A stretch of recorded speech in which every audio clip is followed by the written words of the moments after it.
Hello, good morning.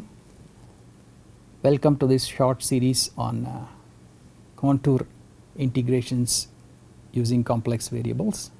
Okay. Last time we stopped while defining a few curves, arcs and contours. So, we will continue from there. I was giving an example of a simple contour. Okay. The simple contour was z equal to x plus ix and x plus I within these limits. So, we had seen last time that the first branch is a straight line, the second branch is a horizontal straight line. So, each of these pieces 1 and 2 is a smooth arc, it is differentiable, okay, and they are joined over here to make a simple contour. So, here there will be a kink in z dash, the derivative of z will have a kink over here. So, this is a simple contour. Okay. The next example okay, is again z parameterized in this following way, e to the power I theta, okay, for 0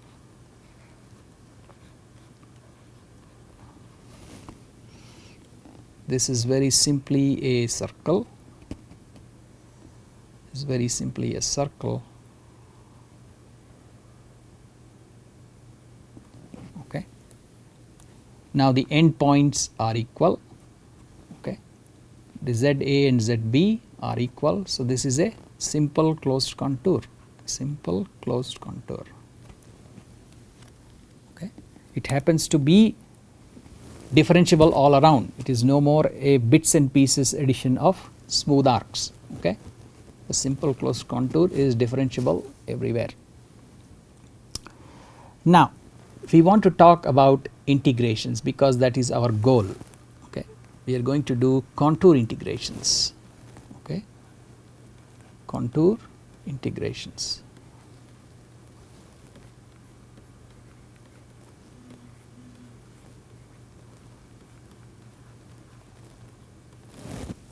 So, what about contour integrations?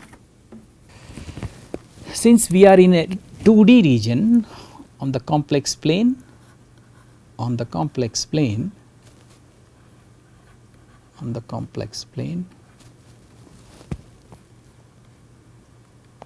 okay, it is a 2-dimensional region.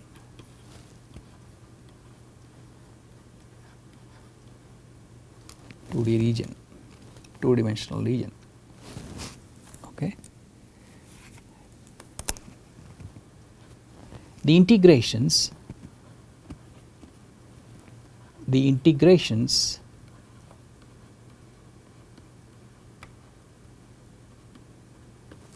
of functions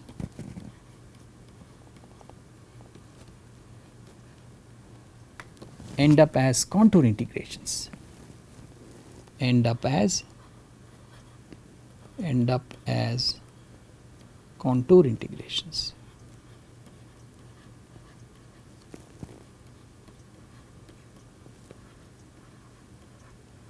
which means I have functions defined on lines, okay. I have a line in the complex plane, okay, and there is a function defined on this line that is sitting in the complex plane.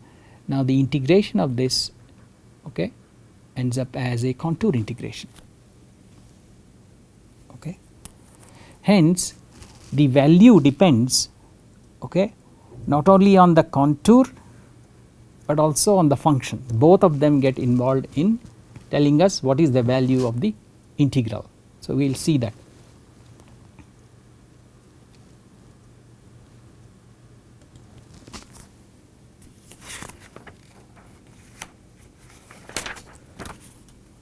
Okay. So, more about integration, okay. Integration.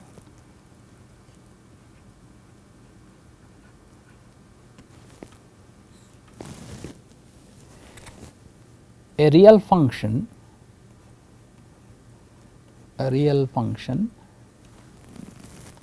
f of t that is piecewise continuous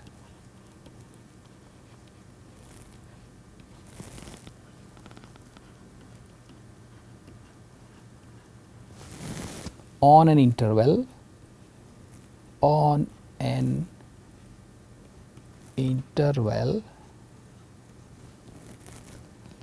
a less than equal to t less than equal to b is integrable.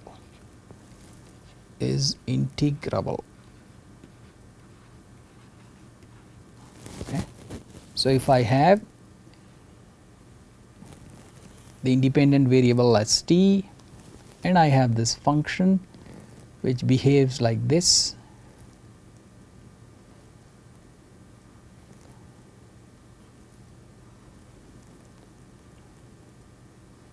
okay. So, it is piecewise continuous. Nowhere does it blow up, okay, but it takes short jumps, short finite jumps. The function takes short finite jumps, okay. This is f of t. So, now we can find the area under the integral, we can find the area under the curve, okay. Nowhere is it blowing up to infinity, okay. That is what is piecewise continuous, okay. So, a piecewise continuous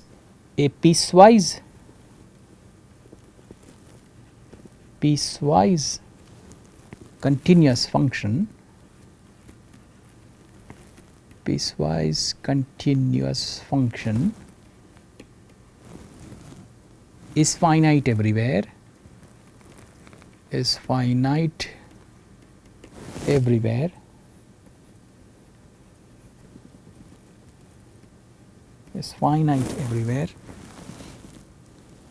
but there are points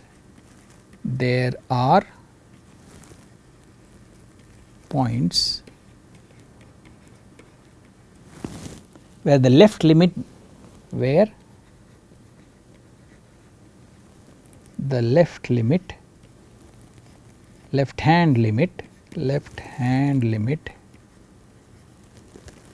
hand limit is not equal to the right hand limit.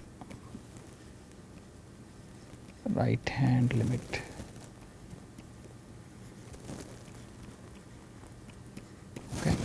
So, somewhere here if I approach from, let us say, the right side, I have this value. If I approach from the left side, I have this value. So, you have these jumps, okay. But the function itself is finite, it is bounded everywhere, okay. Thus as we see from the picture, integral f of t dt exists, is a finite number, exists, okay. Now, we will use this idea with respect to complex functions, okay. So, integrals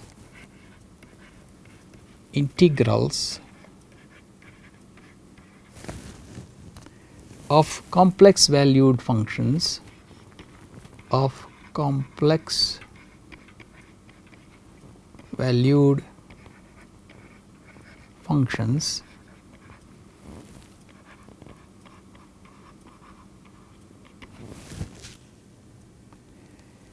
which are defined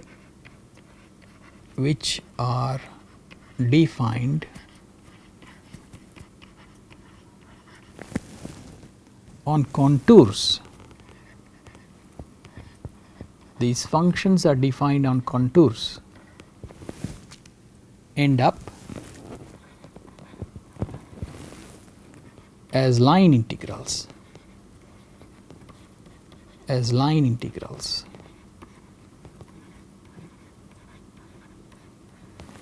okay, or contour integrals,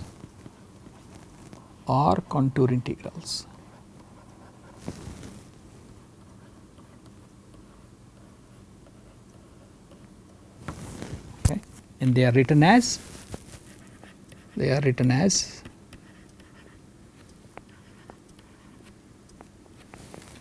integral over some simple contour f of z dz, okay,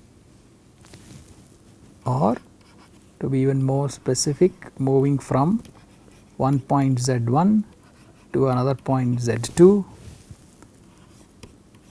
on some particular contour, okay, fz dz. So now we will connect this idea of line integral or contour integral to the earlier idea of the real line integral, where the function was piecewise continuous. Okay, we will connect the two ideas. So suppose now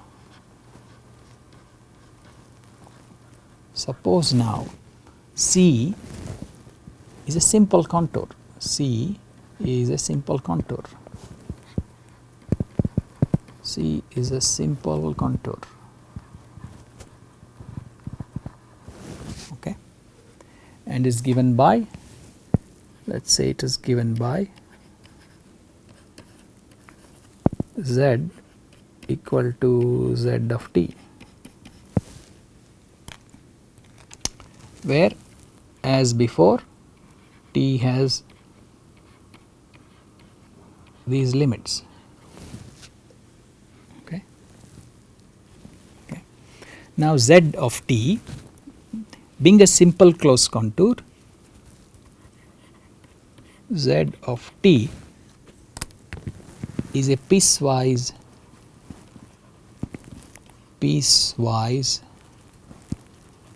smooth arc. You said that before, piecewise smooth arc. Okay. And so z dash of t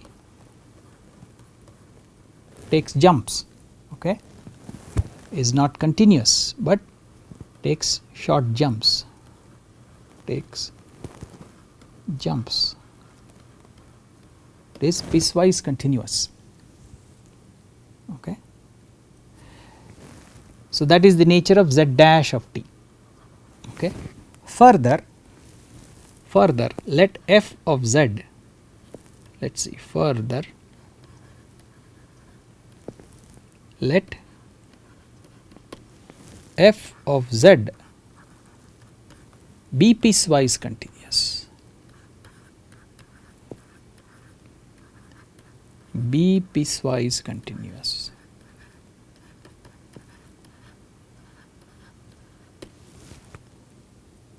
Okay, on C. Then let us see what happens. Okay. Then what happens is, we first write the integral on C f of z dz. Okay. Now z is parameterized in terms of t, so we will write this further as, okay, u of t plus I v of t. Okay. Now dz is z dash of t dt. Okay. So what is the use?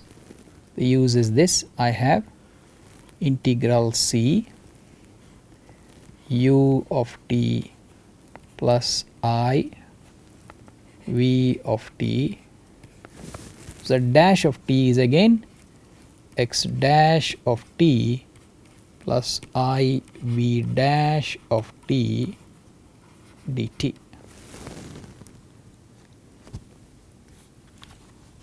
Okay. Now if we write it in terms of real and imaginary, okay, so I get this integral c. The real part will be u of t x dash of t, okay, minus v of t. What happened here? This will be y. Sorry, this will be y.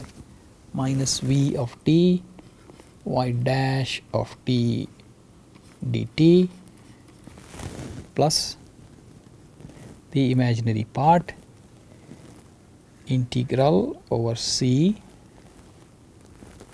u of t y dash of t plus v of t x dash of t dt. Now x dash t and y dash t are piecewise continuous. Okay, why? Because z of t is a simple contour composed of many smooth arcs. Same here, y dash t and x dash t are piecewise continuous. The function f of z itself was stated as piecewise continuous on this arc. So u of t and v of t are piecewise continuous. So the product of the real component and the imaginary component, they themselves are, both components are piecewise continuous. So both integrals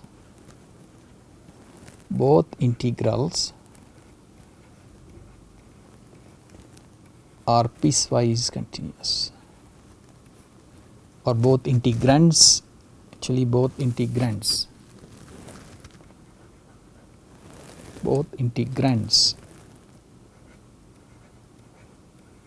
are piecewise continuous.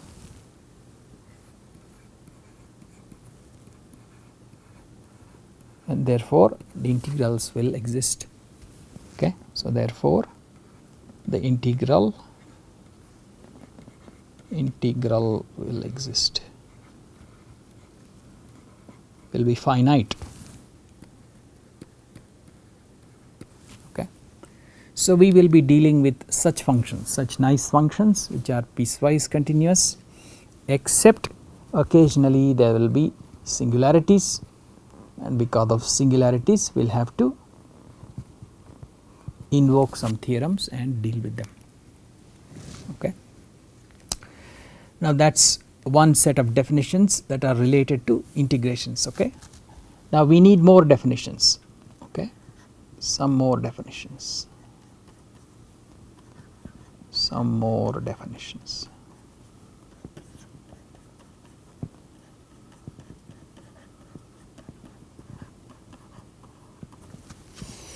Okay. What is an epsilon neighborhood of a point? Okay. What is an epsilon neighborhood of a point? The epsilon neighborhood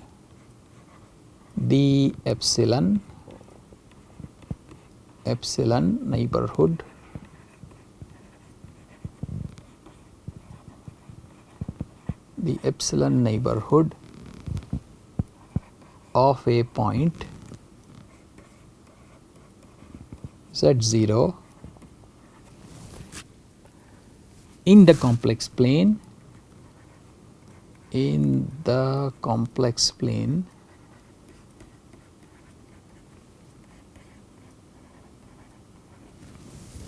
consists of all points z,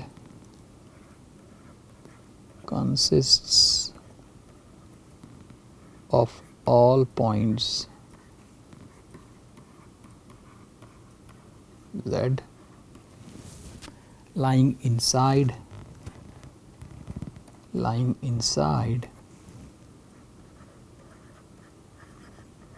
okay, but not on circles,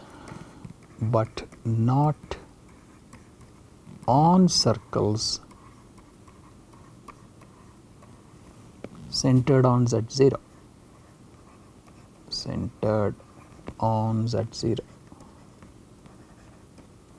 okay, and it is given mathematically by z minus z0 magnitude less than epsilon.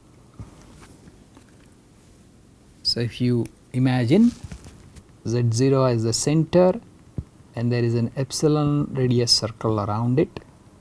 Okay, this radius is epsilon and this point is Z0. Now the epsilon neighborhood of Z0 is all the points in here excepting the points that are on this circle. Okay, and epsilon is a positive number. Okay. Now what is a set? In a simple sense, a set is a collection of points, a collection of points is a collection of points in the complex plane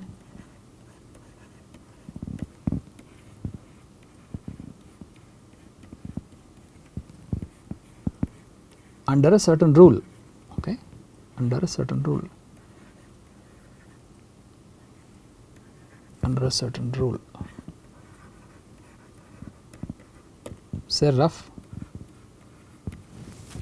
definition. Okay. Next,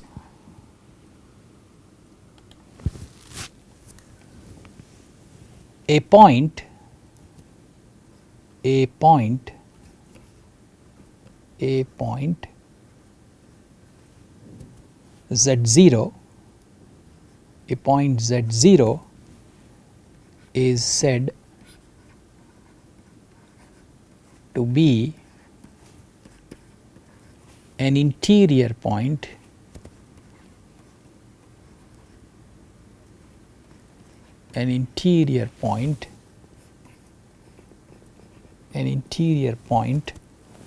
of a set S,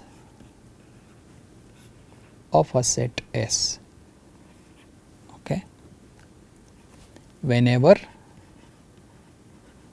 there is some neighborhood, there is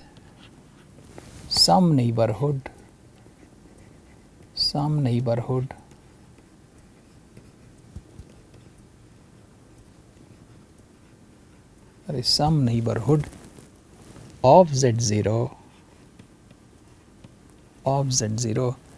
that contains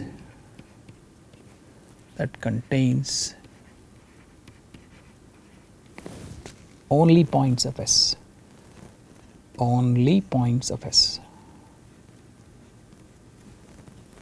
of S. Okay. So there is some set, there is a set, okay, and Z0 is some point, it is an interior point. How do we say? We take a neighborhood of Z0, however small it may be, okay, then all the points in that neighborhood are belonging to S. So you can move this point Z0 slowly towards the boundary, okay.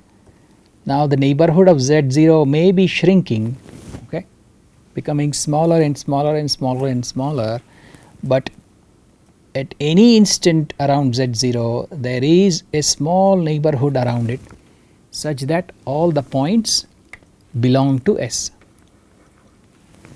Okay. So that such a point is called an interior point. Now Z0, okay, let me write it here.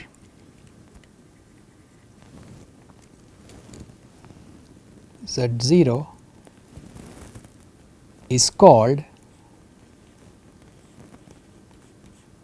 an exterior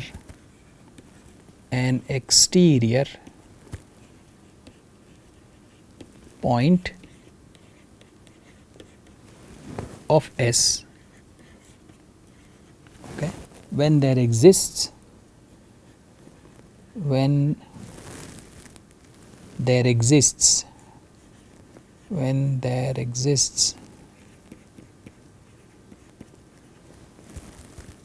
a neighborhood of it,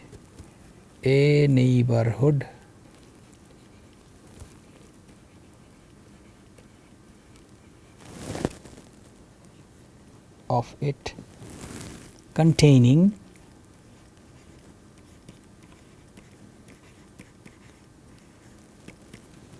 no points of S, no points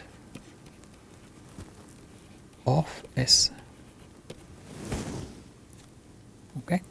So, now we are outside, Z0 is outside, let us say it is far off, then there is a big neighborhood, this is Z0 and there is a big neighborhood, okay.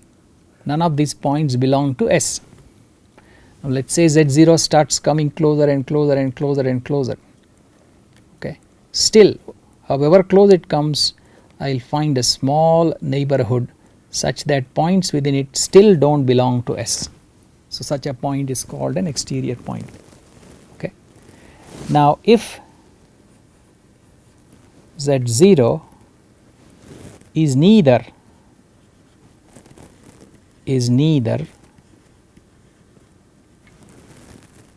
an interior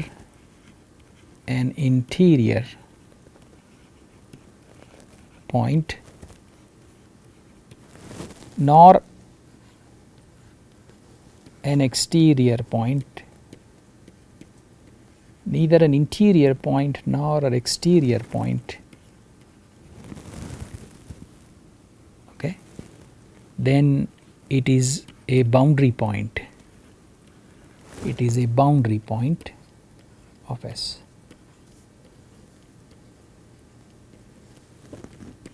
It does not satisfy either definition completely, it is a boundary point of S. Okay. So, that must be obvious. Next, what is an open set? Okay. What is an open set? A set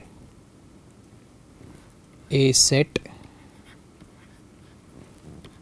open. A set is open if it contains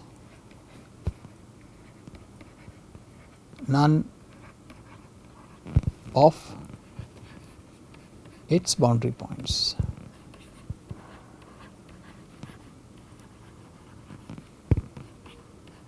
Okay. So, we will close this session over here.